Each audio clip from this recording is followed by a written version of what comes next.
Mayam Promoku Kurumjari, going a Sigi, Igi Live, Igi personal account again, Tajaba, Live Sida, Mayam Pramona, Saruga view, nungsibiduna, Yuga video, see, Yingbidano Matunda, Igi channel, Zibo, nungsibiduna, follow the Viramo, Mayam da, Yam Lukna Hijadi, Igi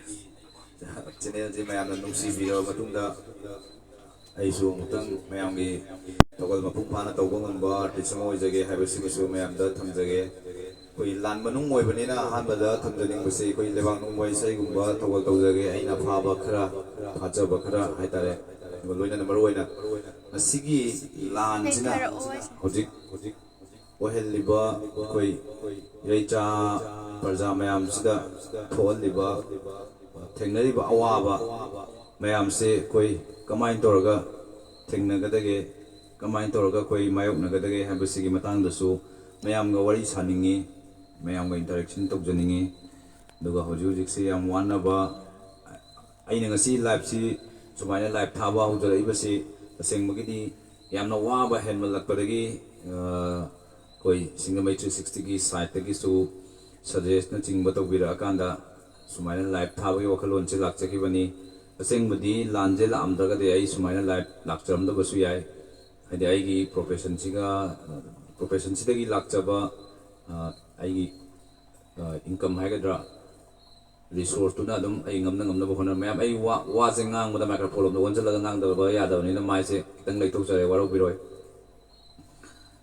life se dumaina lakchagi bani na aina ngasi mayam dagi knowledge logjaningi se kaino ha kan da pagi hojik Iram da sida koigi kanglup anigi oiba mayok na wagi lanfam ama kanna hojik mayam da thengna mayam da thengnari bas deisida out of employee aina he mamang da so mamang ai ngang gi lak da so haja bu aina out of employee na taba sing sida koi thengnari ba awa mayam se kimatik yang wa na thengnai koigi sigi marak sida general person nataba differently able oraba ai gumba haitare maitai londa hairaga koi nam soiraba ga haina hadu sigumba mioi yumdi purga leijaba singna kayam wana struggle si thengnage habu covid chahi ani leikhibadu dagidi hojik thamari numit chamaga kun helaba matam sida thengnari ba awaba se sisina yam heleba Hadi sini yam helisi kai gino hair kandang sagi thengnari ba wa base pungtung tongan ba duna maram moira kanda any resourcing se loina muk ben to sele aigi laikai sida ai sa se Bisembur district ki manung chan mana leiba moirang kendagi ufam moirang kendagi jaga tongraubi hadina lamkhai moirang lamkhai dagi chorcham prom da kilometer ohum lom haidaraga leiba tongraubi haiba kun ngangdu dagi ni aibu khangbusu yaubirangmani khangdawa singdu da taksabani hojik si war zone oiraga leiba mafamni adum kaidongai hojik aina live tawjari sisu nongmai kapna re hairadi kuki na nongmai kapthore hairade adum koi kai na sena gi dawjani sumaina leinaba matam sida koina hojik se thengnari ba awaba koina mayok nari base soki matik yam kre si inai nei na bidaba gi mami ma base koina aina toina sum pauchi da kaida thengna jabada su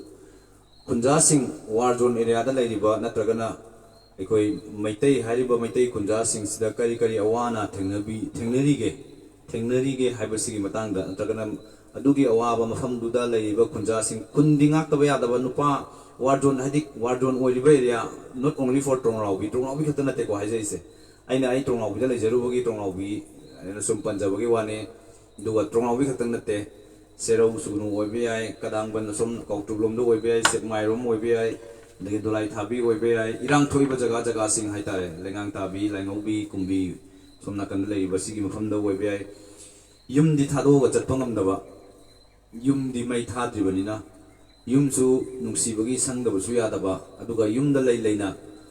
janingai thangningai di lesalaktraba, parja mayam leirangmani, soidna leirangmani haibagi thajaba lei,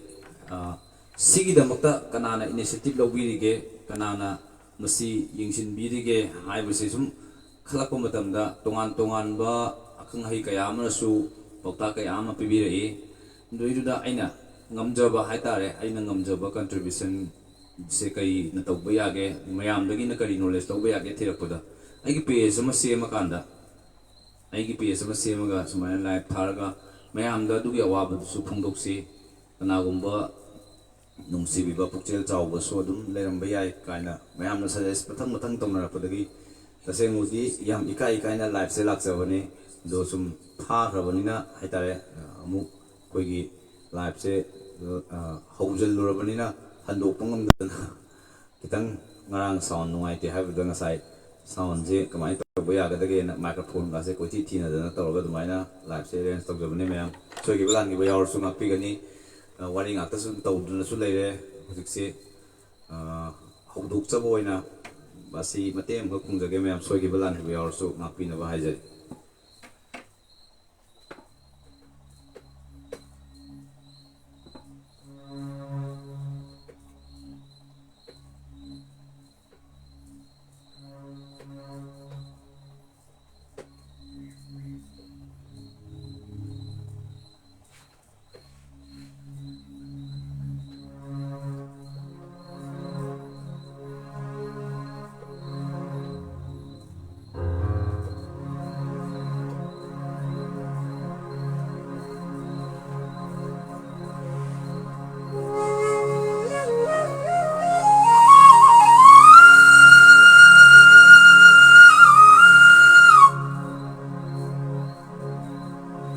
Sorry, ma'am.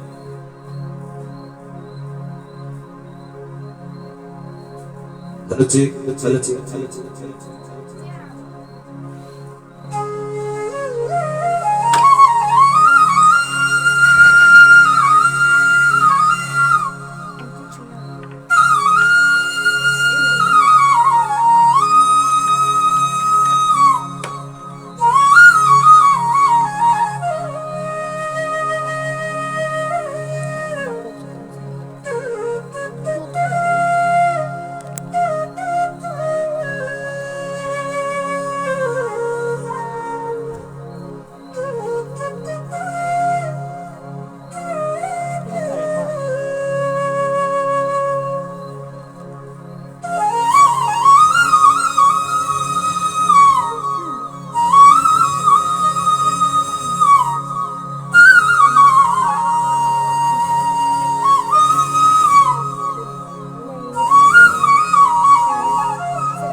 Em sound je kamai tawi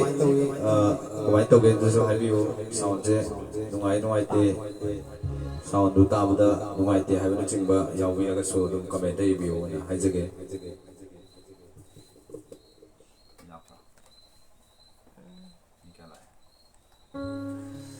pungning nungai leifamdagi thorakpa Arvin soibamna naire direct city akasing yamba inthaida yamba Arvin amusu naitharo not same mai chade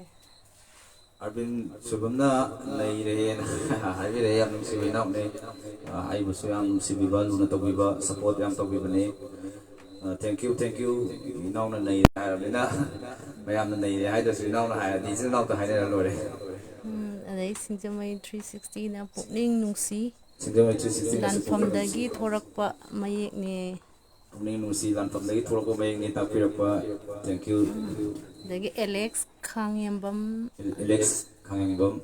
wakhal ga se ingthaida yamba Alex Khangyambam na wakhal ga se ingthaida yamba na takpire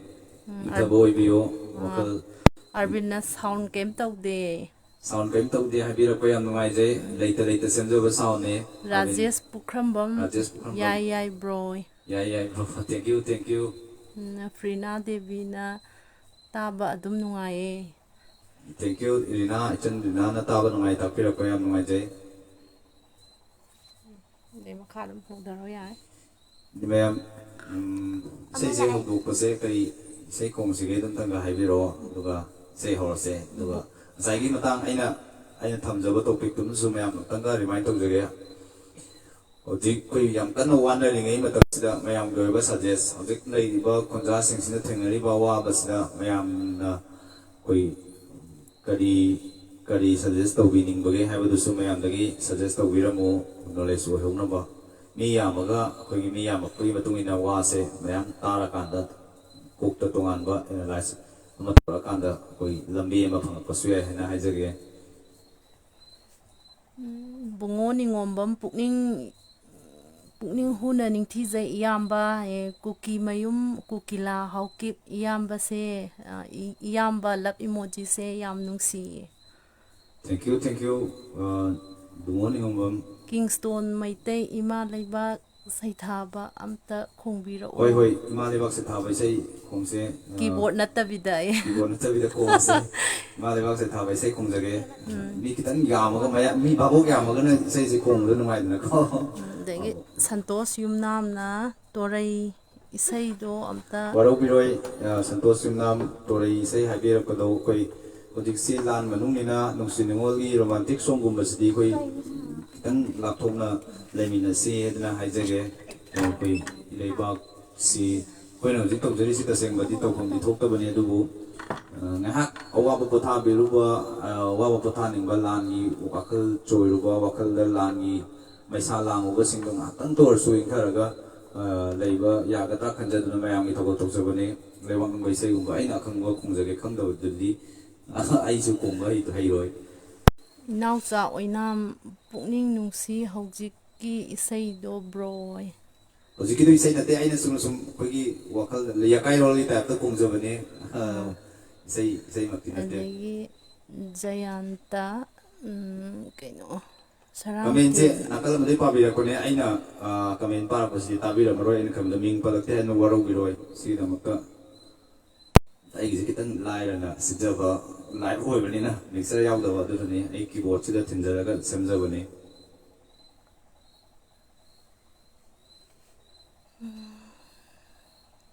ꯌꯥꯝꯃꯦ ꯀꯃꯦꯟꯁꯦ ꯕꯤꯀꯦꯟ ꯑꯔꯥꯝꯕꯝ ꯑꯩꯒꯤꯗꯣ ꯀꯥꯎꯅꯤ ꯂꯥꯏꯔꯕ ꯑꯩꯒꯤ ꯌꯥꯝ ꯅꯨꯡꯁꯤꯕ ꯏꯌꯥꯝꯕꯅꯦ ꯑꯩꯒ ꯆꯞ ꯃꯥꯟꯅꯕ ꯑꯩꯈꯣꯏ ꯀꯩꯅꯣꯅꯦ ꯏꯌꯥꯝꯕꯅꯦ ꯑꯩꯈꯣꯏ ꯂꯩꯀꯥꯏꯗ ꯂꯩꯃꯤꯟꯅꯕ ꯍꯥꯏꯒꯗ꯭ꯔꯥ ꯏꯌꯥꯝꯕ ꯕꯤꯀꯦꯟ ꯑꯔꯥꯝꯕꯝꯒꯤ ꯃꯥꯁꯨ ꯂꯥꯏꯔꯕꯗ ꯉꯥꯎꯕꯅꯤ ꯑꯩꯗꯧꯅ ꯂꯥꯏꯔꯕꯗ ꯉꯥꯎꯖꯕꯅꯤ ꯃꯥꯒꯤ ꯂꯥꯏꯔꯕꯁꯤꯇꯪ ꯍꯥꯟꯅ ꯑꯝꯇꯪ ꯈꯣꯡꯖꯒꯦ ꯑꯩ ꯏꯅꯥꯎ ꯑꯔꯕꯤꯟꯒꯤ ꯃꯃꯥꯡꯗ ꯑꯝꯇ ꯈꯣꯡꯊꯣꯛꯍꯧꯒꯦ ꯑꯁꯣꯏ ꯁꯣꯏꯗ ꯍꯌꯦꯡ ꯃꯥꯅ ꯍꯥꯏꯔꯛꯅꯕ ꯂꯥꯏꯔꯕꯁꯦ ꯑꯩꯅ ꯃꯉꯣꯟꯗ ꯃꯥꯏꯅꯁ ꯋꯥꯟ ꯑꯝꯇ ꯄꯤꯕꯤꯌꯨ ꯇ꯭ꯔꯦꯛ ꯑꯝꯇ ꯄꯤꯕꯤꯌꯨ ꯑꯣꯏꯅ ꯀꯟꯅ ꯊꯧꯔꯤꯅꯦ ꯃꯌꯥꯝ ꯑꯥꯔꯕꯤꯟ ꯌꯥꯎꯔꯤꯉꯩꯗ ꯃꯉꯣꯟꯗ ꯇ꯭ꯔꯦꯛꯇꯨ ꯑꯝꯇꯪ ꯊꯧꯕꯤꯌꯨ ꯀꯟꯅ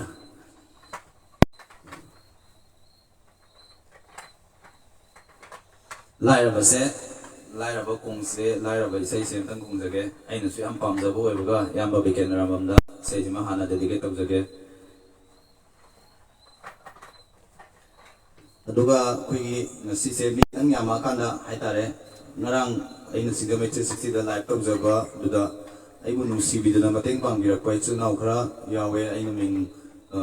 ꯂꯥꯎꯊꯣꯛꯄ ꯉꯝꯖꯗꯕ ꯑꯗꯨ ꯑꯩꯒꯤ ꯌꯥꯔꯒꯗꯤ ꯑꯦꯗꯃꯤꯟꯅ ꯑꯝꯇꯪ ꯁꯤ ꯃꯌꯥꯝ ꯂꯩꯔꯤꯉꯩꯁꯤꯗ ꯑꯩꯈꯣꯏꯒꯤ ꯀꯩꯅꯣ ꯇꯧꯕꯤꯔꯣ ꯑꯩꯁꯦ ꯐꯣꯟꯁꯦ ꯀꯩꯅꯣ ꯇꯧꯕꯅꯤ ꯐꯣꯟꯁꯦ ꯉꯔꯥꯡꯒꯤ ꯑꯩꯕꯨ ꯅꯨꯡꯁꯤꯕꯤꯗꯨꯅ ꯃꯇꯦꯡ ꯄꯥꯡꯕꯤꯔꯛꯄꯁꯤꯡꯗꯨꯒꯤ ꯃꯤꯡ ꯑꯝꯇꯪ ꯊꯥꯒꯠꯄꯤꯔꯛꯑꯗꯤ ꯌꯥꯝ ꯅꯨꯡꯉꯥꯏꯖꯒꯅꯤ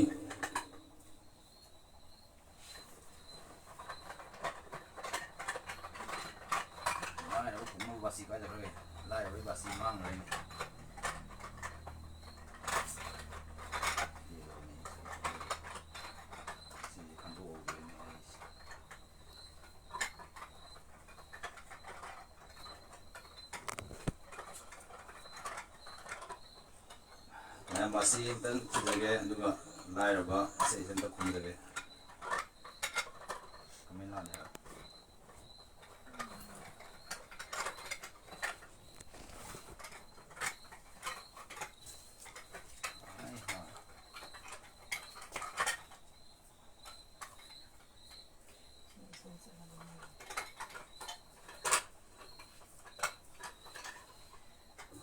ꯃꯌꯥꯝ ꯀꯃꯦꯟꯇꯤ ꯌꯥꯝ ꯂꯥꯛꯑꯦ ꯑꯗꯣ ꯅꯦꯠꯁꯦ ꯑꯃꯨꯛ ꯆꯞꯄ ꯀꯩꯅꯣ ꯇꯧꯔꯦ ꯀꯃꯦꯟꯁꯤ ꯄꯥꯕ ꯉꯝꯗ ꯂꯩꯔꯦ ꯋꯥꯔꯧꯕꯤꯔꯣꯏ ꯀꯃꯦꯟꯁꯦ ꯑꯝꯇꯪ ꯌꯦꯡꯖꯔꯛꯀꯦ ꯂꯥꯏꯚꯁꯤꯗꯤ ꯑꯗꯨꯝ ꯌꯥꯔꯤꯕ ꯃꯥꯜꯂꯦ ꯂꯥꯏꯚ ꯌꯥꯏ ꯌꯥꯗꯦꯁꯨ ꯃꯌꯥꯝꯗ ꯀꯃꯦꯟ ꯑꯝꯇꯪ ꯄꯤꯕꯤꯔꯛꯎꯕ ꯑꯩ ꯂꯥꯏꯚꯁꯦ ꯍꯧꯖꯤꯛ ꯆꯠꯄ ꯆꯠꯇꯕ ꯑꯝꯇꯪ ꯌꯦꯡꯕꯤꯔꯛꯎꯕ ꯑꯩꯁꯨ ꯐꯣꯟ ꯑꯃꯗ ꯂꯥꯏꯚꯁꯦ ꯊꯥꯔꯒ ꯐꯣꯟ ꯑꯃꯗꯒꯤ ꯀꯃꯦꯟꯁꯦ ꯌꯦꯡꯖꯕꯅꯦ ꯃꯌꯥꯝ ꯃꯁꯥꯗ ꯌꯥꯔꯤꯕ꯭ꯔꯣ ꯁꯤꯡ ꯈꯔꯗꯤ ꯀꯩꯝ ꯇꯥꯔꯣꯏ ꯃꯁꯥꯗꯗꯤ ꯄꯥꯕ ꯌꯥꯕ꯭ꯔꯥ ꯌꯦꯡꯉꯣꯕ ꯌꯥꯏꯌꯦ ꯑꯗꯨꯝ ꯄꯥꯔꯛꯑꯣ ꯑꯗꯨꯗꯤ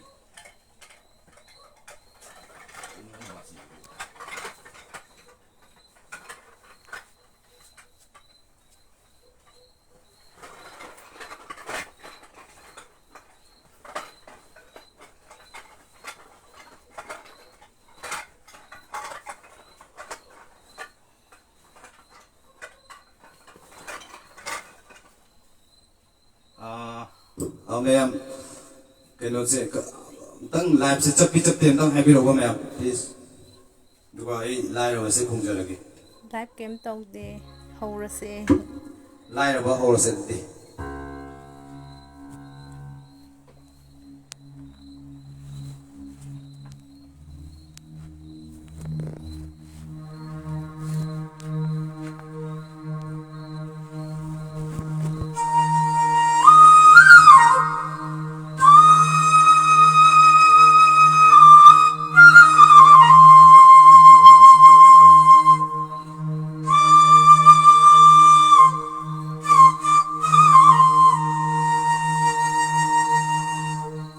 ꯃꯌꯥꯝ ꯔꯤꯗꯝ ꯃꯆꯥ ꯑꯃꯇꯪ ꯊꯥꯟꯖꯒꯦꯀꯣ ꯌꯥꯝ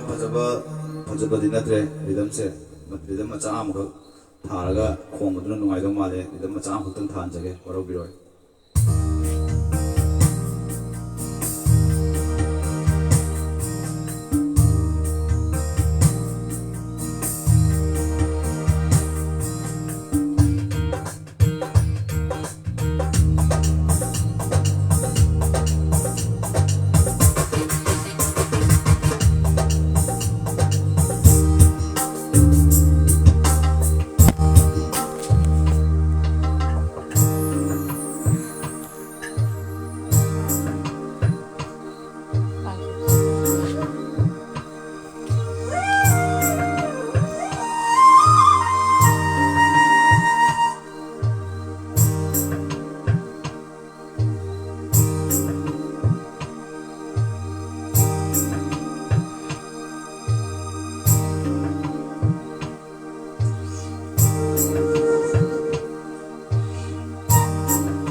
알았지? 알았지?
ꯍꯣꯠꯅꯔꯛꯄꯁꯦ ꯔꯤꯗꯝꯁꯨ ꯊꯥꯅꯕ ꯍꯣꯠꯅꯕ ꯑꯗꯒꯤ ꯃꯥꯏꯀ꯭ꯔꯣꯐꯣꯟꯁꯨ ꯑꯦꯗꯖꯁ ꯇꯧꯅꯕ ꯍꯣꯠꯅꯕꯁꯤꯗ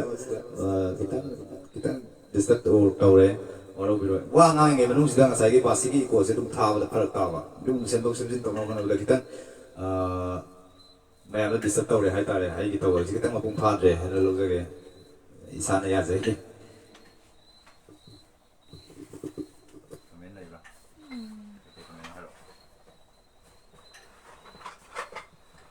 ꯁ꯭ꯌꯥꯃꯣꯂꯥ ꯁꯤꯡꯍꯥ ꯂꯞ ꯏꯃꯣꯖꯤ ꯑꯗꯨꯒ ꯈꯨꯔꯨꯝꯕꯒꯤ ꯏꯃꯣꯖꯤꯒ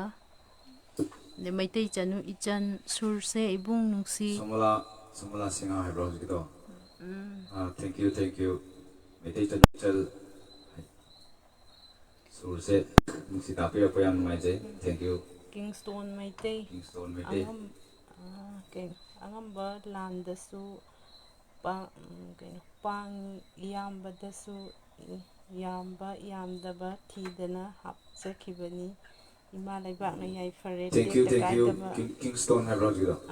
ꯀꯤꯡꯁꯇꯣꯟ ꯃꯩꯇꯩ ꯊꯦꯡꯛ ꯌꯨ ꯅꯥꯗ ꯌꯦꯛꯇꯕ ꯌꯥꯝꯕ ꯑꯣꯏꯕꯤꯌꯨ ꯏꯌꯥꯝꯕ ꯌꯥꯝꯗꯕꯒꯤ ꯅꯠꯆꯗꯦ ꯃꯌꯥꯝꯅ ꯃꯇꯦꯡ ꯄꯥꯡꯕꯤꯔꯤꯁꯤꯗꯒꯤ ꯍꯦꯟꯕ ꯍꯥꯏꯗꯤ ꯂꯥꯟꯁꯤꯗ ꯃꯇꯦꯡ ꯄꯥꯡꯕꯤꯔꯛꯏꯕ ꯃꯌꯥꯝ ꯄꯨꯝꯅꯃꯛꯁꯤꯒꯤ ꯂꯃꯟ ꯑꯃ ꯔꯕꯤ ꯁꯪꯀꯔꯅ ꯁꯤꯗ꯭ꯔꯤ ꯐꯥꯎꯕꯒꯤ ꯁꯤꯡꯕ ꯉꯝꯃꯔꯣꯏ ꯍꯥꯏꯕꯁꯤꯃꯁꯨ ꯑꯩꯒꯤ ꯃꯥꯏꯀꯩꯗꯒꯤ ꯊꯃꯣꯏ ꯁꯦꯡꯅ ꯑꯃꯛꯄ ꯑꯃꯠꯇ ꯌꯥꯎꯗꯅ ꯑꯩ ꯊꯝꯖꯔꯤ ꯑꯩꯒꯤ ꯂꯧꯗꯨ ꯊꯥꯡꯖꯤꯡꯅ ꯀꯣꯟꯕ ꯂꯝꯗꯒꯤꯅꯤ ꯑꯣꯏꯗꯕ ꯍꯥꯏꯕ ꯅꯠꯆꯗꯦ ꯍꯥꯏꯗꯨꯅ ꯊꯝꯖꯒꯦ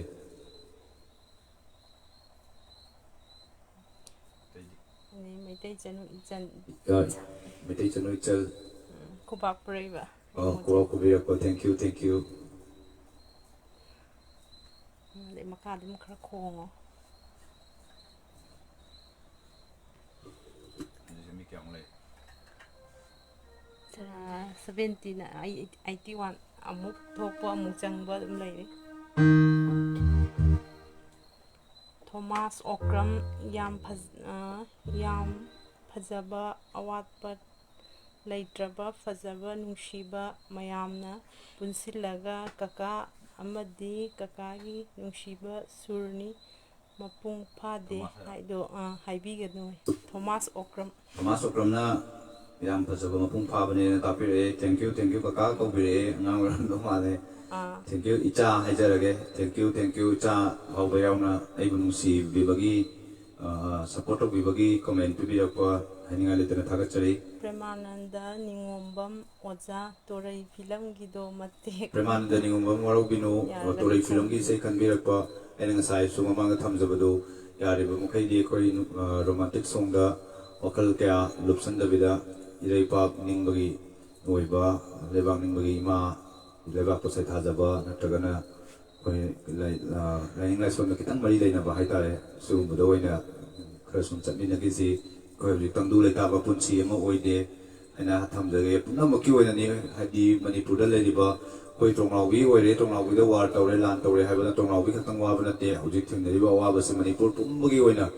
ꯈꯨꯟꯗꯥꯃꯤꯟꯅꯔꯤꯕ ꯏꯔꯩꯆꯥ ꯃꯅꯤꯄꯨꯔ ꯀꯪꯂꯩꯆꯥ ꯈꯨꯗꯤꯡꯃꯛꯀꯤ ꯑꯣꯏꯅ ꯑꯋꯥꯕꯁꯤ ꯊꯦꯡꯅꯔꯤꯕ ꯉꯥꯛꯇꯅꯤꯅ ꯑꯩꯈꯣꯏꯅ ꯁꯤꯗꯩꯁꯤꯗ ꯈꯣꯏꯔꯥꯡꯒꯤ ꯄꯨꯛꯅꯤꯡꯁꯦ ꯁꯧꯔꯗꯤ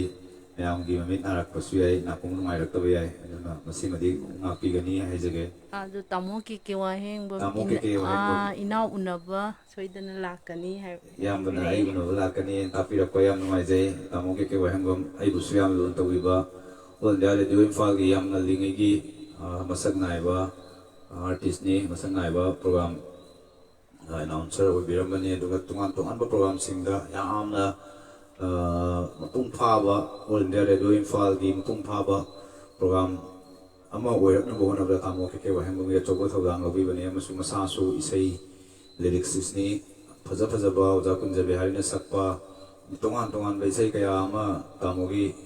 ꯂꯩꯈ꯭ꯔꯕꯅꯤ ꯍꯥꯏꯗꯨꯅ ꯊꯝꯖꯒꯦ ꯑꯦꯕꯤ ꯌꯨꯝꯅꯥꯝ ꯌꯨꯝꯅꯥꯝ ꯕ꯭ꯔꯣ ꯏꯁꯩ ꯑꯃꯇꯪ ꯈꯟꯖꯒꯦ ꯌꯨꯝꯅꯥꯝ ꯌꯥꯕꯤꯒꯗ꯭ꯔꯥ ꯀꯔꯤꯒꯤ ꯌꯥꯗꯅꯤ ꯏꯁꯩ ꯑꯗꯨꯝ ꯑꯩꯅ ꯈꯪꯕ ꯑꯣꯏꯔꯗꯤ ꯁꯣꯏꯗꯅ ꯈꯨꯝꯖꯒꯦ ꯑꯩ ꯉꯁꯤ ꯈꯟꯕꯤꯔꯛꯎ ꯕ꯭ꯔꯣꯒꯤ ꯄꯦꯖꯁꯦ ꯂꯥꯏꯛ ꯇꯧꯖꯔꯦ ꯐꯣꯂꯣꯁꯨ ꯇꯧꯁꯟꯕꯤꯔꯝꯃꯨ ꯚꯤꯗꯤꯑꯣ ꯌꯦꯡꯉꯒ ꯂꯥꯏꯛ ꯈꯛꯇꯪ ꯇꯧꯕꯤꯕꯗꯨ ꯋꯥꯔꯧꯕꯤꯅꯨ ꯆꯥꯛꯇꯤ ꯄꯤꯖꯔꯝꯃꯒ ꯍꯤꯟꯖꯥꯡ ꯍꯥꯞꯄꯤꯔꯝꯗꯕꯒꯨꯝꯕꯅꯤ ꯑꯗꯨꯅ ꯐꯣꯂꯣ ꯇꯧꯁꯟꯕꯤꯔꯝꯃꯨ ꯐꯣꯂꯣꯋꯔ ꯃꯁꯤꯡ ꯌꯥꯝꯃꯤꯉꯩ ꯃꯁꯤꯗꯒꯤ ꯄꯩꯁꯥ ꯇꯥꯟꯒꯅꯤ ꯅꯠꯇ꯭ꯔꯒꯅ ꯑꯗꯨꯒꯤ ꯅꯠꯇ꯭ꯔꯗꯤ ꯋꯥꯔꯧꯕꯤꯔꯣꯏ ꯃꯤ ꯐꯣꯂꯣꯋꯔ ꯃꯔꯨꯞ ꯃꯄꯥꯡ ꯌꯥꯝꯕ ꯍꯥꯏꯕꯁꯤꯃꯛꯇꯕꯨ ꯈꯨꯀꯟ ꯄꯥꯡꯍꯟꯕ ꯍꯥꯏꯕꯗꯨ ꯆꯤꯡꯏ ꯍꯥꯏꯗꯅ ꯇꯧꯖꯕꯅꯤ ꯑꯩꯒꯤ ꯄꯦꯖꯁꯤꯗ ꯃꯤ ꯌꯥꯝꯃꯤꯉꯩ ꯑꯩꯈꯣꯏ ꯀꯩ ꯍꯥꯏꯇꯥꯔꯦ Baru mapang yamna lehen janing bagi haijabani mayam warobigano video se yeng biram matung da follow topsin biram Dipak Sawai Jamna Deepak Sana Sawai Jam Leibak Manipur do Sanalebak Sakbira Oi. Sanalebak kong si Sanalebak Sanalebak se keyboard ta oina kong sira masidi basida dum kong jarage Sanalebak se juko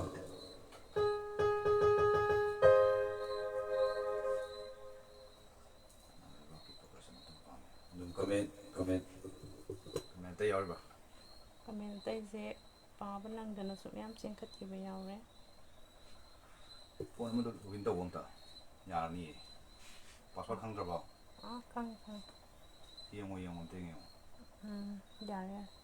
yarba comment je mathakta paba na hawdu sumyam yaure na khoi ngang sing ta pire e masigi dam to waro biroi hana comment pi ro pa to pirakte na waro bigano ai live to rise mayam normal nate na kan biraga kitang ngakto ngaksin to biyo na haijage AB AB yumnamna yumnam unare mafam sida tawba isaido haiba AB yumnam gi sei je ai sarawa na khumjarake chumbram tang yengbiyo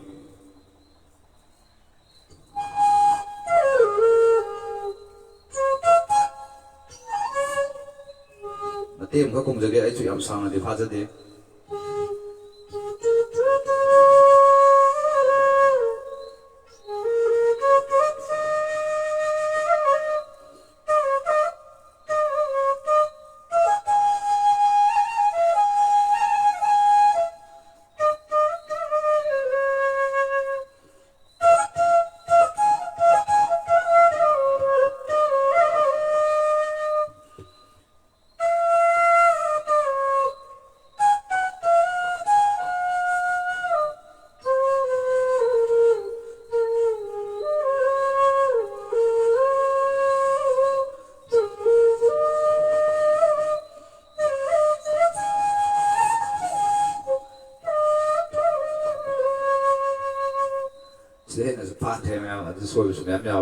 AB yumnamna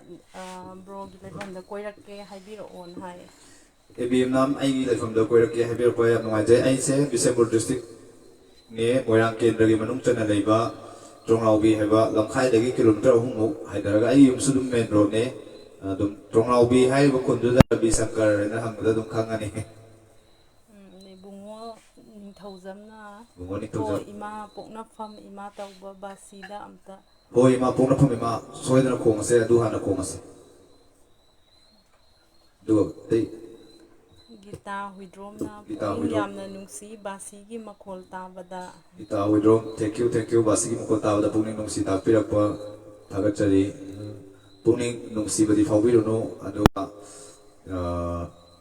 puning bu ingtahan ba ngamba oina sorda thongni biyo ila thamjage Angelina Mairembam ibungna yaifare pokning yam nungsi Angelina har nungsi Angelina oibiu Mayambam ibum ne ai pare tapirak pa thank you Bikas mutum punsi sina ahanba punchi sina an ba hoi sorda ko jage punchi sina an ba do hoi ma je han tang kong jara ke mayam AB yumnam se aisu mimicry artist ni oza amasu oizari broy Thank you, ABU Nam, mimicry artist ni tapirapa. Thank you. My papo ABU artist maseni soidana artist tu nungsi phawbira mani khanjai. Thank you, hoi ma pongna phame ma kudo tamjage. Ya. Duga wari utai mo samina se.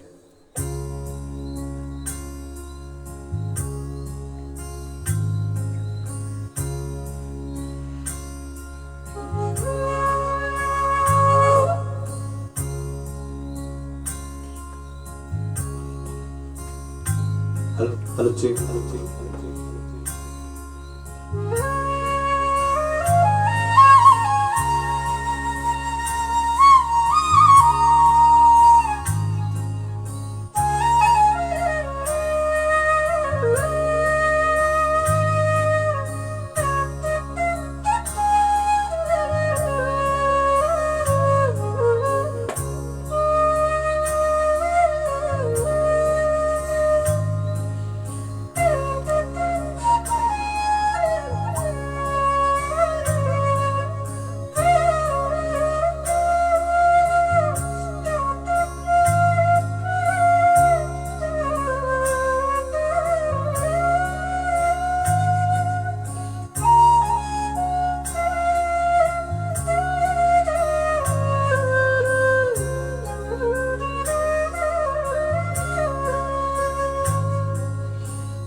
soirasu adum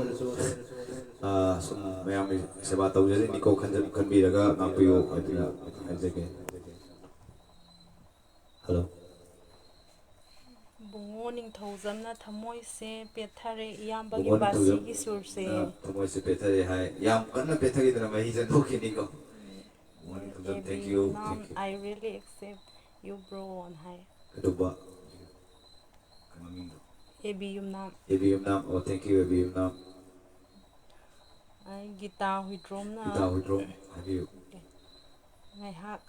My singing hack, I didn't have our basse, Kawan Bibi, Adom Butagachari, Queen of Sangbo Oibu. Jinum Sambo is again, Lanzina, Kari, Odino, Tambadingam de Borze Taraga, Queen of Sang and Lodi.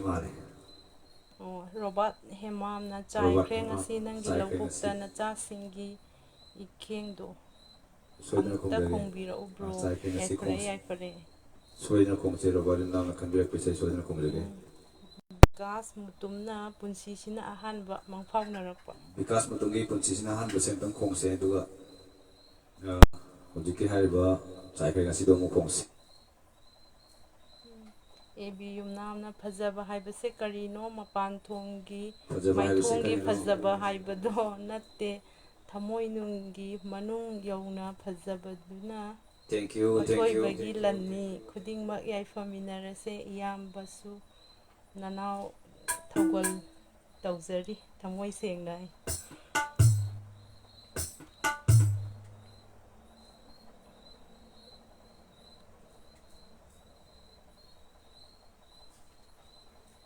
Ni tompo keno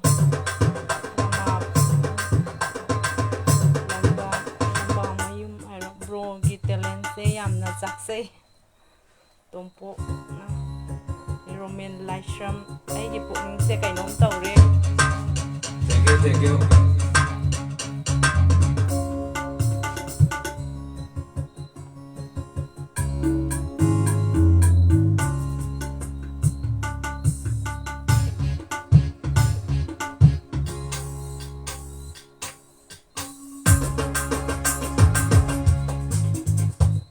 Han nó sẽ cùng cái tàu này vào cái sân thi vâng cái cỏ rồi.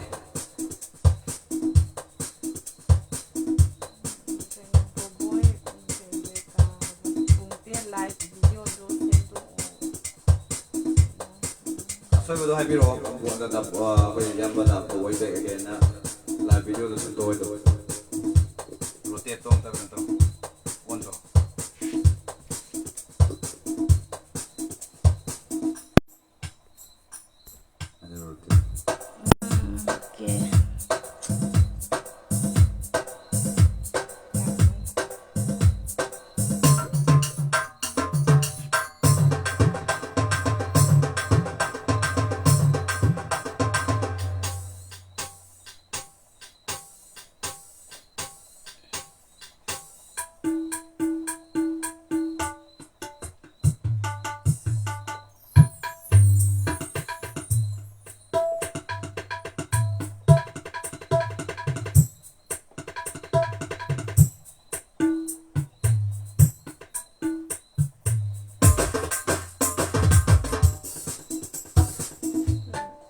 Bikin arambam na tabal di tando sa ikoy.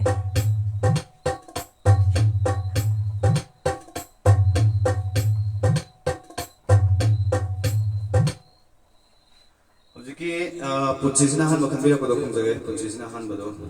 kumjarake.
ꯑꯗꯨꯒꯨꯝꯕ ꯏꯁꯩ ꯅꯠꯇꯕꯅꯤꯅ ꯏꯁꯩꯁꯦ ꯃꯌꯦꯛ ꯀꯥꯎꯕꯁꯨ ꯌꯥꯎꯔꯦ ꯃꯌꯥꯝ ꯋꯥꯔꯧꯕꯤꯔꯅꯨ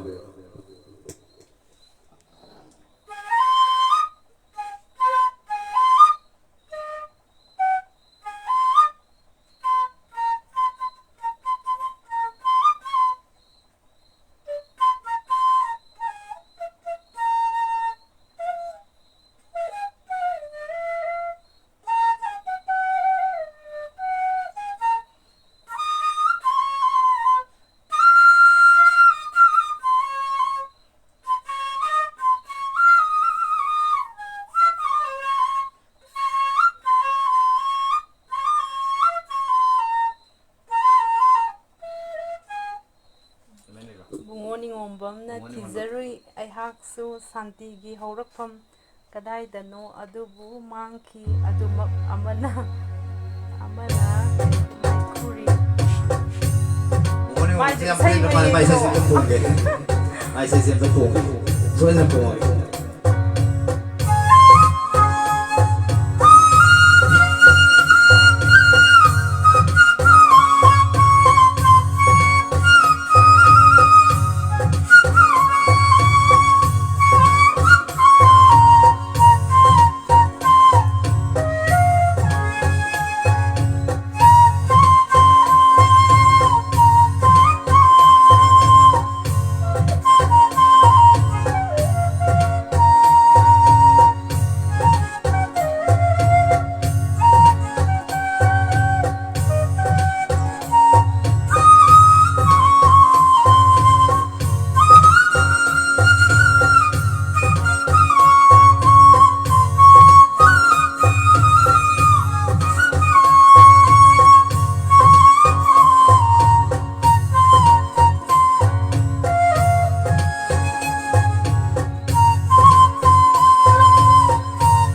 ꯄꯦꯟꯕꯤꯌꯨ ꯑꯗꯨꯅ ꯍꯥꯏꯖꯒꯦ ꯋꯥꯔꯧꯕꯤꯔꯣꯏ ꯏꯁꯩꯁꯦ ꯃꯊꯪꯗ ꯑꯩ ꯐꯖꯅ ꯐꯣꯡꯅꯕ ꯍꯣꯠꯅꯖꯒꯦ ꯍꯥꯏꯕꯤꯌꯨ ꯕ꯭ꯔꯣꯒꯤ ꯖꯤꯄꯦꯗ 200 ꯈꯛꯇꯪ ꯃꯇꯦꯡ ꯇꯧꯖꯈꯤꯕꯅꯤ ꯌꯨꯝꯅꯥꯝꯅ ꯖꯤꯄꯦꯗ 200 ꯃꯇꯦꯡ ꯇꯧꯕꯤꯔꯦꯅ ꯇꯥꯛꯄꯤꯔꯛꯏ ꯊꯦꯡꯛ ꯌꯨ ꯚꯦꯔꯤ ꯃꯆ ꯉꯁꯤ ꯈꯛ ꯊꯦꯡꯅꯖꯕꯅꯤ ꯕ꯭ꯔꯣ ꯅꯅꯥꯎ ꯁꯞꯄꯣꯔꯠ ꯇꯧꯖꯔꯤ ꯃꯁꯤꯗ ꯊꯦꯡꯅꯖꯕꯅꯤ ꯁꯞꯄꯣꯔꯠ ꯇꯧꯖꯔꯤ ꯑꯗꯨꯅꯁꯨ ꯇꯥꯛꯄꯤꯔꯛꯏ ꯊꯦꯡꯛ ꯌꯨ ꯚꯦꯔꯤ ꯃꯆ ꯊꯥꯒꯠꯆꯔꯤ ꯑꯗꯣꯝꯒꯤ ꯁꯤꯡꯕ ꯉꯝꯃꯔꯣꯏꯗꯕ ꯂꯃꯟ ꯀꯣꯟꯁꯤꯟꯖꯔꯕꯅꯤ ꯔꯣꯕꯥꯔꯠ ꯅꯥꯎꯔꯦꯝꯒꯤ ꯆꯥꯏꯈ꯭ꯔꯦ ꯉꯁꯤ ꯅꯪꯒꯤ ꯂꯧꯕꯨꯛꯇ ꯏꯁ ꯅꯦꯛꯁꯇꯅ ꯍꯥꯏꯔꯦ ꯅꯦꯛꯁꯇ ꯁꯛꯄꯤꯔꯛꯑꯣ ꯑꯩꯈꯣꯏ ꯔꯣꯕꯥꯔꯠ ꯅꯥꯎꯔꯦꯝꯁꯦ ꯑꯩ ꯈꯪꯒꯨꯝꯁꯨ ꯇꯧꯕ ꯑꯗꯨꯅ ꯑꯩꯅ ꯈꯤꯇꯪ ꯂꯀꯛ ꯂꯩꯖꯔꯤꯁꯦ ꯑꯗꯣ ꯑꯩ ꯆꯥꯏꯈ꯭ꯔꯦ ꯉꯁꯤ ꯈꯣꯡꯖꯔꯛꯀꯦ ꯆꯥꯏꯈ꯭ꯔꯦ ꯉꯁꯤꯁꯦ ꯀꯩꯅꯣ ꯀꯤꯕꯣꯔꯗꯅ ꯈꯣꯡꯁꯤꯔꯥ ꯕꯥꯁꯤꯅ ꯈꯣꯡꯁꯤꯔꯥ ꯑꯗꯨꯝꯇꯪꯁꯨ ꯍꯥꯏꯕꯤꯔꯛꯑꯣ ꯇꯣꯝꯄꯣꯛ ꯂꯝꯕꯥꯜ ꯃꯌꯨꯝꯅ ꯑꯔꯨꯕ ꯏꯁꯤꯡꯅ ꯃꯇꯥꯏꯗ ꯑꯅꯩꯕ ꯏꯁꯤꯡꯅ ꯃꯌꯥꯏꯗ ꯍꯥꯏꯕꯗꯣ ꯁꯣꯔꯤꯅ ꯁꯛꯄꯗꯣ ꯑꯝꯇ ꯈꯣꯡꯕꯤꯌꯨ ꯕ꯭ꯔꯣ ꯄ꯭ꯂꯤꯖ ꯀꯅꯥꯅꯣ ꯇꯣꯝꯄꯣꯛ ꯇꯣꯝꯄꯣꯛꯅ ꯈꯟꯕꯤꯔꯛꯏꯕ ꯈꯣꯡꯆꯠ ꯀꯥꯏꯔꯦ ꯃꯥꯂꯦꯝꯁꯦ ꯍꯥꯏꯗꯅ ꯇꯧꯕ ꯏꯁꯩꯗꯨꯅꯦ ꯑꯩꯒꯤ ꯑꯣꯖꯥ ꯁꯣꯔꯤꯅ ꯁꯛꯄꯤꯕ ꯏꯁꯩꯅꯦ ꯑꯗꯨ ꯏꯁꯩꯗꯣ ꯈꯣꯡꯕꯗ ꯃꯌꯥꯝꯅ ꯈꯪꯉꯣꯏꯗꯕꯗꯤ ꯑꯣꯏ ꯑꯩꯈꯣꯏ ꯏꯁꯩꯗꯣ ꯍꯣꯔꯦꯟ ꯑꯩ ꯈꯣꯡꯖꯔꯛꯀꯦ ꯈꯣꯡꯁꯟ ꯃꯪꯁꯥ ꯇꯥꯕꯝꯅ ꯌꯦꯛꯅ ꯇꯤꯡꯈꯪ ꯂꯥꯛꯂꯕꯁꯨ ꯇꯧꯕꯗꯣ ꯑꯝꯇ ꯈꯣꯡꯕꯤꯌꯨ ꯍꯣꯏ ꯈꯣꯡꯁꯦ ꯑꯉꯥꯡꯒꯤ ꯏꯁꯩ ꯑꯃ ꯑꯗꯨꯝ ꯇꯧꯕꯅꯤ ꯍꯧꯖꯤꯛꯀꯤ ꯆꯥꯏꯈ꯭ꯔꯦ ꯉꯁꯤꯁꯦ ꯑꯝꯇꯪ ꯑꯩ ꯄꯤꯌꯥꯅꯣꯗ ꯑꯣꯏꯅ ꯈꯣꯡꯖꯔꯛꯀꯦ ꯃꯌꯥꯝ ꯕꯥꯁꯤꯁꯦ ꯉꯥꯛꯇꯪ ꯑꯃꯨꯛ ꯂꯦꯞꯁꯦꯅ ꯊꯝꯖꯒꯦ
kamain tawbirige live si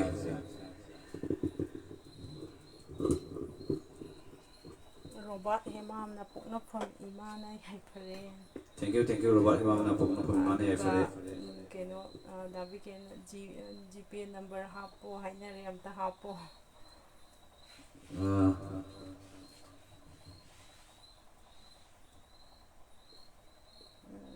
Daniel demo zero. dabi ke na GP number hapo hai GP number se hangak pa. GP number se dum hajar ke 7005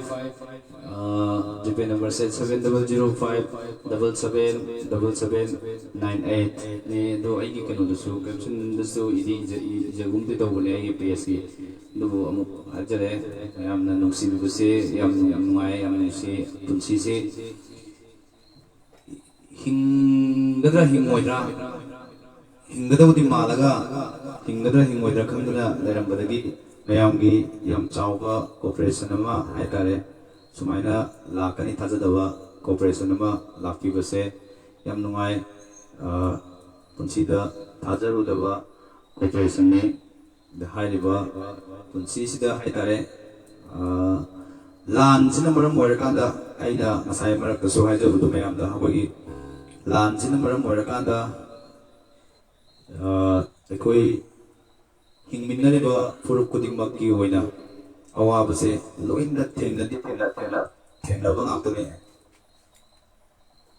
awaba maraksida koina lanna nomaina bomna topna sidoira natragana koi se chadabagi chakhaugi lanna haitare chakki lanna sidoira haidana chamamna yam chayetna leiba matama oibani sigi matamsida mayamna nungsibiduna GP number hangiraktuna dagi rangsu yam nungsiba maro pangsing ming yam lautok mane ming singdo ai red caption da soidana pulak oina thagatcharage ai PS da si singse gi mateng pangwirakpane hedana ai number 2 ngasai do amtang haijari 7005 777798 ni ai GP number se tingu sina dum au boiraga leramane na thamjage Dazem cyclism na very nice Rabian hai. Yam nungsiba yamane koi dazem cyclism kogi diamond radio ki diamond plus highway diamond TV plus ki nungsiba artist ne dum mingonda encourage tawba dedication yamna kanba yam nungsiba yamane ai bu ningsing biramba nungsibiramba haingai letana thagachari yamba dum yambada live sigi kodong chaba lorga ai live history haitare ai ngasi ai mangda khinjari bu keyboard se ai sengna hairaga thaduk charage single mai 360 da keyboard se ai khulai si on thok charage kanano nangi PS da hoi single mai 360 ki PS da amtang thagat piu ai khulai si pam ba kana gum leraga di thaduk charage hedana ai si da sengmu di sigi steps da hana ai first chacharu robane do single mai 360 ki yamna pukchel chawba duga haitare mayamgi dedication haitare so yamna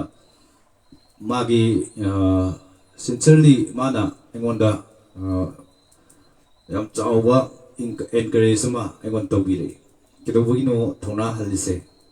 haina tawraga magi suggestion atane ngasi aina live lecture ba mayamga sumaina interaction tawba phangjari se magi suggestion atane adudagi mana internet se mana pirage na haire akoigi Trongrau bisida phangba every internet service ma loksulo da changbudu singamai 360 gi humanity fund gi warsu mateng pangage hadama takpirapane adu layo phabadagi koigi moirang dagi ne service provider se JR internet ki service provider oibiriba ai nungsidraba yamba Rajkumar Jitu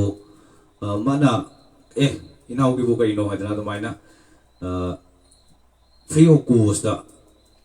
ai hojikse recharge so hojikse dum recharge happy rame hojik free connection ni lai se router dagi cable dagi loina mak ai yumda dumaina yam basin sponsor to biraga ngarang dagi live se hojor pone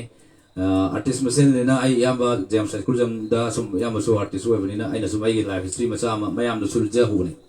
Comment sumpire love you bro ai wari tare da James na aduga ai ngarang sumate ama yarami ngasi su la ini adugi thank you yamba yam nungsijai chikna ai yamada call tawjarage dagi Thompson mongsa tabamna yekna tingkhang laklabasu tawbudom ta khongbiu hoi hoi khong sei da aina mayam lagi ji khangjaningi se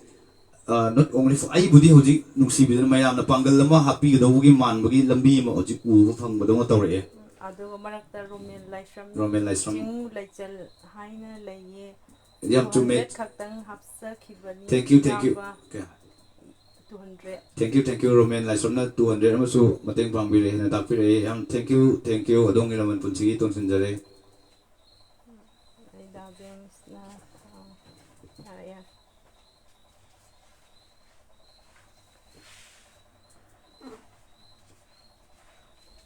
makha khongo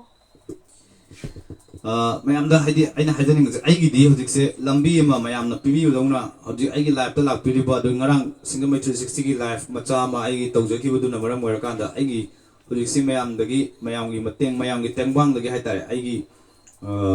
aigi nungsi jaraba aigi mang da lai ba khulai se 2018 19 da lawjabani sorry 17 da dagi na ngasi ba wase aina aigi thawai dagi hena yam lu na khanjaba ai chot pa ai nong marak ta gai macha da ai program halag matam da ai chot to sak ai khulai ai gi khulai se chot to sak ai sa to chage ai sa da lili ba phul pawba lau tho ga kupchara pa program pham da nong chur ko matam da ai nam da lit pa jacket lau tho ga kupsan jaraga aina ai gi khulai se sena jarak pane do aina mabu mirai ba gi dina cha de sengna di ema thado ge ha ba wa handak se khanjaro re ngam matam da ai gi nakta mu halak sano kaina wakhal da khalla kanda ai collecting dum maming panjare ai nungsibai naw ne blue band gi rahul da hangjai du ai ga sumboina jaba kalik poirei keyboard ki haiter keyboard khongba poirei moi da su moi bok ta ne moi ayam bana ai class thadu aning da bagi selection ngata to ai si saw ro ne aseng modi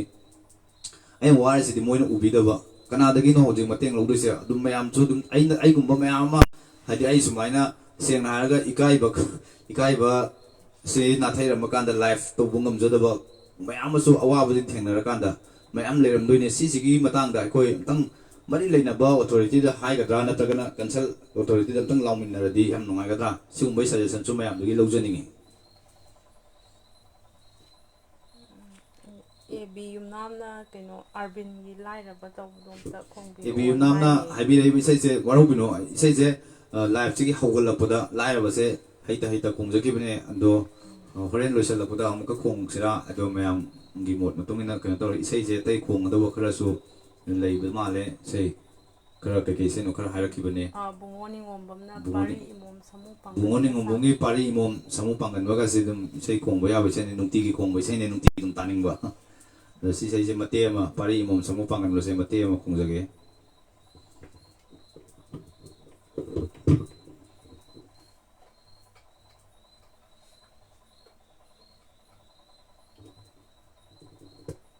Letego. Hello, Chi. Hello, Chi.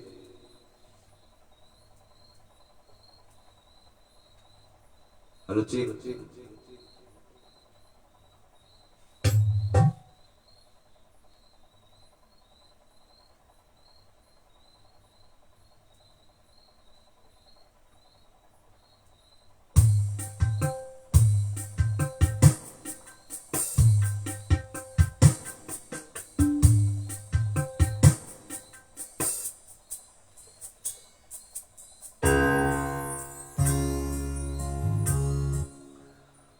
Ki pari mom samu pangan so thougal so tema tok jage mayam soibe aur ka so ngapiu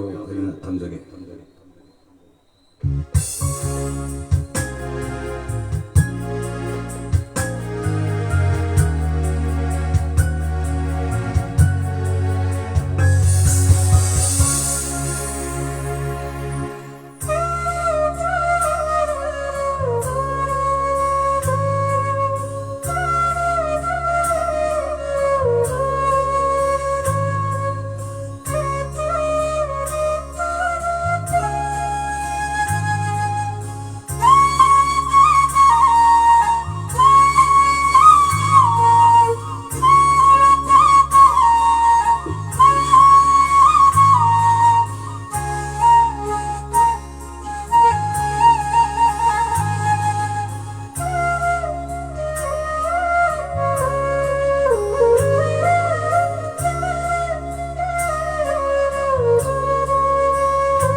सिमेटिक्सना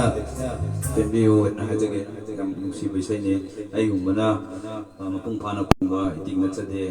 ना हाजगे दा James ना रबी हिंगदबनी करिगी योंदोइनो Thank you. योनगनो Da James 1000 हब्सबनी Da James thank you ai soidna call tawjarake Da James tapire karigi hingoidorino hingadabani kadabai yondoino the 1000 musu yamana donate tawbire thank you yamba suki mati nuaijai yamba gi laman hana dagi se tolaga lai amuka muk tawjanjare yamase pandi am paningdaba adubu adum panjare ai am nusiba marone ai sai taminarapa dagi tumin chaminarapa hitare suren so yam close wa suren gi through dagi yamase khangnagi bane nusi to yamba hek pada suren hek lagi dalam matung dagi tum aina su yambase yambagi channel ko ai yamai konjel su ta tani mo phaude yam se na nusi da bagi na te ko yamai konjel je ek ta bada marup se da ningsing ba aduna aina se ngadi yambagi channel ko ai ta dre aduna yamana ai lap ta chabirak pa se yam nungai yam nusi ai yamada soidana call tawjarake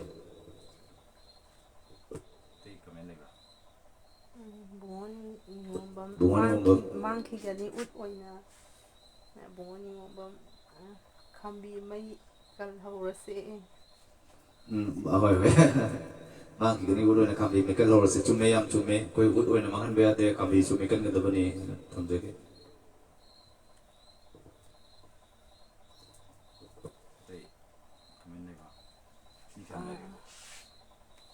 47 lay Bise lecture ko male ma'am live sigo dum taw gisra comment lebra comment hum chu phawi laktre ma'am gi comment nai boy nai se ma khum jage aina da James it's okay bro thank you da James koi hojik se September tha manung oi bani na September tha ga mari leina ba aina yam na uringe matam da khum jage ba se ma khum jarake koi thangol du maya thang ya na to se do ma'am kodol tam jage se du ma khum jarake do ga ma'am live se to gisra mi su yam jalak tra bani na ise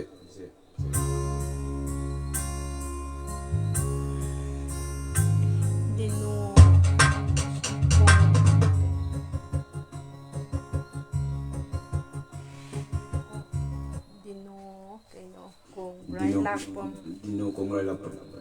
2000 thank you Dino Kongrai Lapam na 2000 mating pambirakpa sorry 200 200 oi male 200 mating pambirakpa thank you Dino Kongrai Lapam adogi laban to sunjare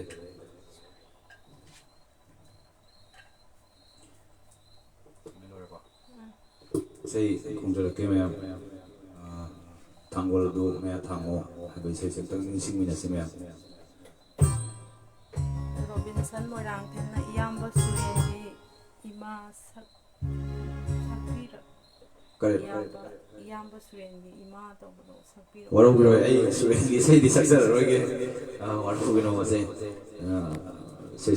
kaya ka do mare climax se change to ka do mare kami pa so na ko ni sele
Daniel Demo Siroi Lili Darabi Taptagi Volume 1 gido khongbirao ai Pradip ne Daniel Pradip se yamna gyan tadre Pradip se thougal gi Pradip adwera aduga da James da Cruzamna James mayam yaubiriba singbu ikai khomdajari inau Rabi support tawbiba singbu thank all da James ne mayam da so koi thagar wahi thambiramba da James thank you de Robinson Moirang Robinson Them like aduga bungo ningthaujamna hojiki isai do khongbudo khutum chena tasanba emoji ama aduga Arvin Moirang Themna khomlang laman singam loinangbu do amta khongbirao bro khomlang laman khongbe ai khomlang laman se ngatan le khongsra do medium sla tramina khomlang laman do khong to sra 42 line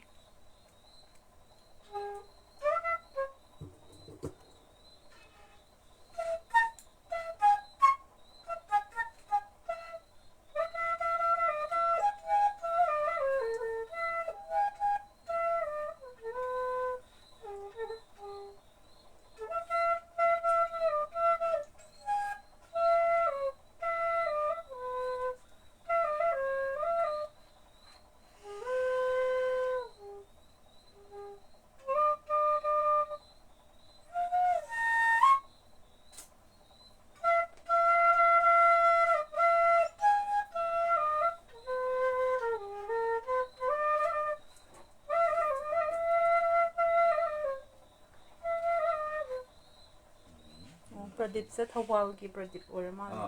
Pradip se mane so li Pradip ai khang ai yamon na khang khoi Pradip la Pradip inau Pradip se musiba nau ne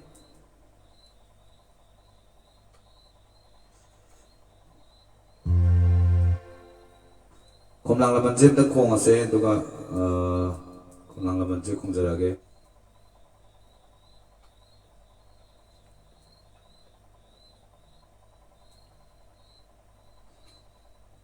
Yang live se isu yang sudah travel nila resin na batawar se na hajage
ꯄꯦꯟꯕꯤꯌꯨ ꯏꯁꯩꯁꯦ ꯑꯩꯈꯣꯏ ꯌꯥꯝ ꯂꯨꯕ ꯏꯁꯩꯁꯨ ꯑꯣꯏꯕꯅꯤꯅꯀꯣ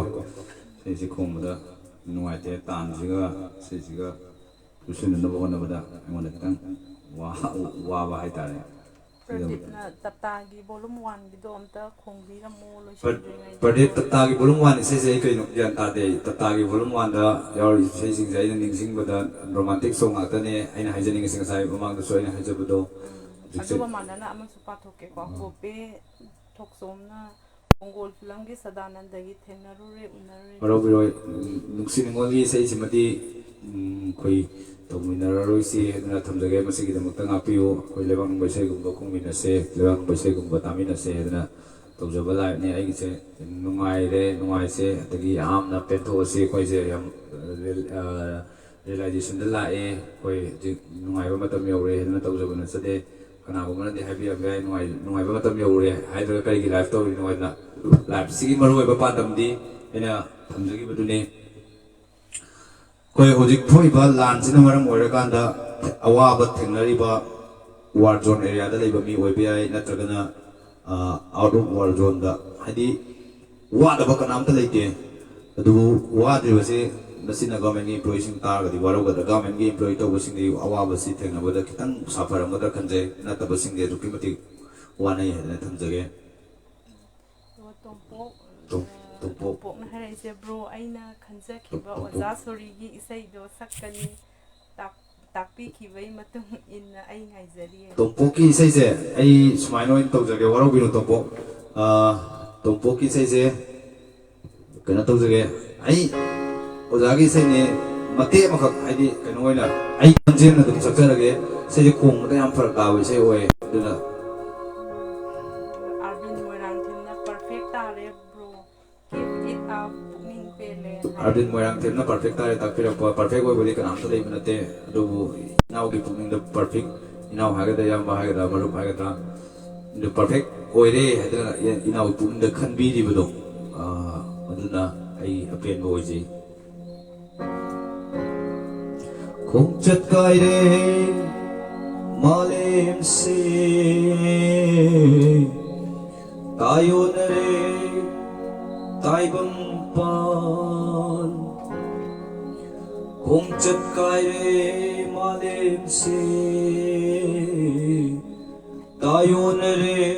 ꯇꯥꯏꯕꯪꯄꯥꯟ ꯑꯔꯨꯕ ꯏꯁꯤꯡꯅ ꯃꯇꯥꯏꯗ ꯅꯩꯕ ꯏꯁꯤꯡꯅ ꯃꯌꯥꯏꯗ ꯄꯨꯡꯍꯣꯡ ꯍꯣꯡꯂꯦ ꯄꯨꯡꯍꯣꯡ ꯍꯣꯡꯂꯦ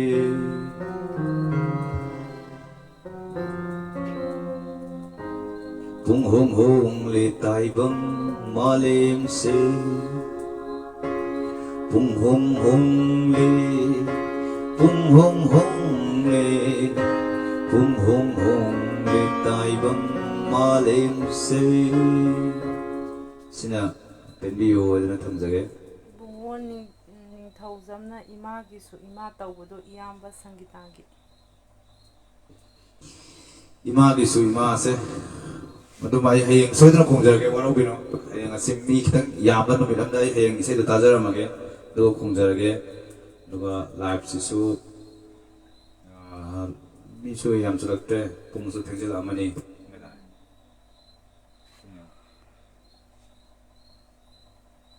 ꯇꯔꯥ 37 ꯄꯨꯡ 10:30 ꯇꯥꯁꯟꯈ꯭ꯔꯦ ꯑꯩꯈꯣꯏ ꯑꯩꯕꯨ ꯅꯨꯡꯁꯤꯕꯤꯕꯒꯤ ꯃꯌꯥꯝꯁꯦ ꯐꯛ ꯉꯥꯏꯅꯕꯒꯤ ꯃꯑꯣꯡꯗ ꯂꯥꯛꯀꯗꯧꯕ ꯃꯥꯜꯂꯦ ꯑꯗꯨꯅ ꯂꯥꯏꯐꯁꯦ ꯁ꯭ꯋꯥꯏꯗ ꯂꯣꯏꯁꯤꯜꯍꯧꯕꯅ ꯐꯗꯧ ꯃꯥꯜꯂꯦ ꯁꯔꯠꯆꯟꯗ꯭ꯔ ꯑꯦꯟ ꯖꯤ ꯀꯣ keep it up bro your voice is 44 ꯑꯩꯈꯣꯏ ꯃꯤ 94 ꯁꯦ ꯑꯩ ꯏꯁꯥ ꯊꯥꯔꯒ ꯁꯔꯠꯆꯟꯗ꯭ꯔꯒꯤꯗꯣ ꯀꯩ ꯍꯥꯏꯕꯅꯣ ꯁꯔꯠꯆꯟꯗ꯭ꯔꯒꯤꯁꯦ keep it up bro your voice is ꯀꯩ ꯁꯔꯠꯆꯟꯗ꯭ꯔ ꯌꯥꯝ ꯊꯥꯒꯠꯄꯤꯔꯦ ꯊꯦꯡꯛ ꯌꯨ ꯇꯣꯝꯄꯣꯛꯅ DP 3 bro love you bro ꯇꯣꯝꯄꯣꯛꯅ ꯌꯥꯝ ꯅꯨꯡꯁꯤ ꯇꯥꯛꯄꯤꯔꯛꯄ ꯊꯦꯡꯛ ꯌꯨ ꯑꯥ मैम लाइफ से लुसन जरगे लाइफ मैम आई लाइफ से यंगी खुद फॉलो तौब कौबीगनो शेयर तौबियो अगर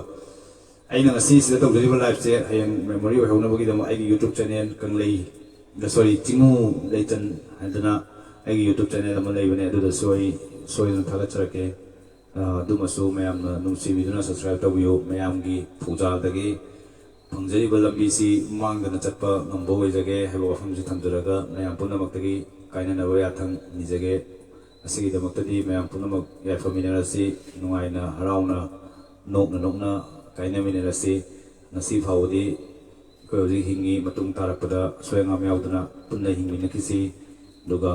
लानसी माइ पापा माइ थीबा हैबदुदी तोंगाना थमरगा तंगदु लेतान हिंगबो पुंची अमा याम थुना लाखपो ओइरसनो हैबो वफमसी थमजरगा मैम पुनमक्तगी कायननबो याथंग निजरी